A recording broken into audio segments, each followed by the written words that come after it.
Hotepu everyone, this is King Ra Sumamba Ifagbemi, the world's first openly African gay king. And as king, my job is to feed the people. And today I wish to feed you with the spiritual food and knowledge of how the Africans, how the Kamau of the Nile Valley of ancient Egypt see what's called retrograde planets. I'm sure you've all heard about Mercury retrograde and all the doomsday kind of predictions of computers falling apart and mechanical things acting awry. But I want to give you the Kemetic perspective on this. And I consulted with the ancestors to find out how they saw retrogrades. So let's talk a bit about the physics of it. Basically, a retrograde planet means the planet appears to reverse and move backwards at certain times of the year. It's not really moving backwards in the same way that if you are driving on a multi-lane highway and you pass a car at a faster rate, the car you pass seems to go backwards. Now the car is not really going in reverse, it just looks that way. It's an optical illusion. So when we see planets, sometimes they seem to go backwards to hit the reverse gear. Also, when the planet goes backwards, two things happen. A, the planet gets brighter visually. It literally looks like it's lighting up and becoming brighter than other times of the year. And B, the planet is always closest to the Earth. That's why it's brighter. Now, to us, a retrograde planet means that this is the time of the year when humans have the easiest time purifying themselves of the evil, the foolishness, and the negativity of that retrograding planet. A planet, to Kemetic Astrology, refers to a talent. So Sepku or Mercury is your talent for communication and sharp logical thinking. Benemossar Venus is your talent for romance and creativity. The Sun Ra is your talent for leadership and self-management, self-control. The planet or spirit that we call Khonsu the Moon is your talent for nurturing and listening and being nurtured. The planet Harukahuti or Mars is your talent for self-defense. Harukapet Saturn is your talent for discipline and hard work. Tehuti Apshetataui is your talent for philosophy and wisdom and holistic thinking. So each planet is a faculty in you, a talent. And some things you're more talented in and other things you are not so talented in. And I'll go into that more in detail, how to determine that, because these quick podcasts here or YouTube videos here are what I'm calling membership teasers, because I'll soon be opening up membership to the public where you can enroll for monthly membership classes where I'll go into much more detail on a vast array of African metaphysical and spiritual teachings and words of power.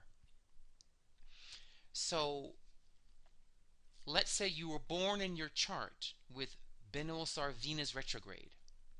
That means a few quick things. It means, number one, that you've got to become brighter about this area of life, romance.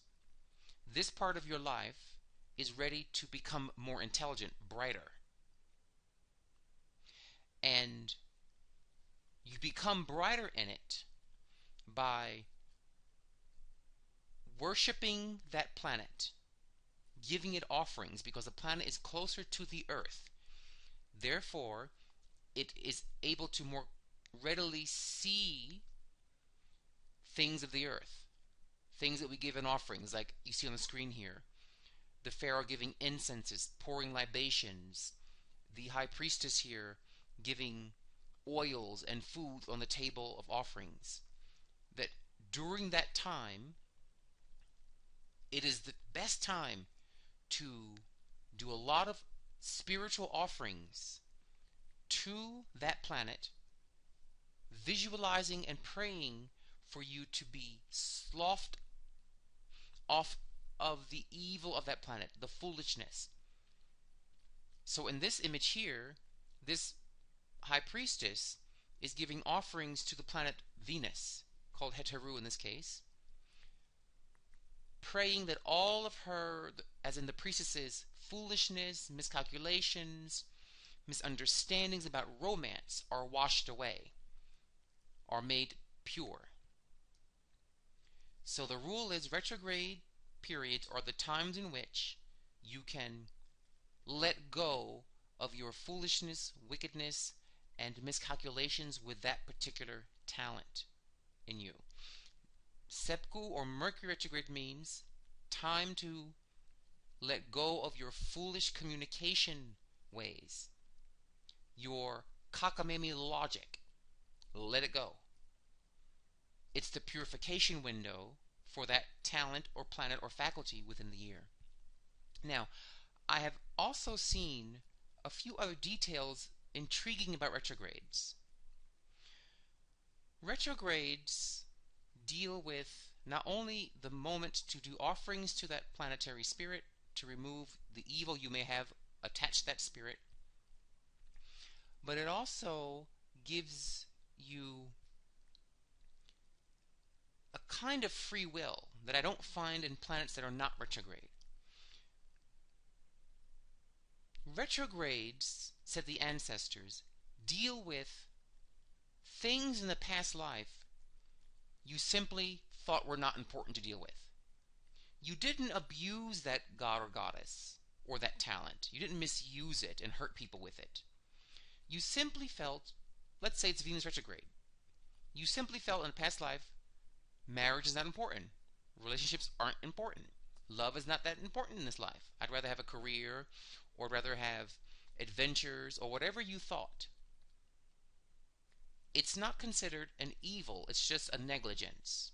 So at around 30 years old, I find people who were born with retrograde planets get a sudden obsession with the planet. Because at around 30, you realize, my goodness, I've ignored for the first 30 years of my life, basically, romance. Or if it's Mercury retrograde, I've ignored school. Or if it's Herkohuti Mars retrograding in your chart, you realize at 30, my goodness, I've ignored my body. I've ignored fighting for what I believe in. So at around 30, the person becomes very obsessed with learning this planet's ways to play catch up.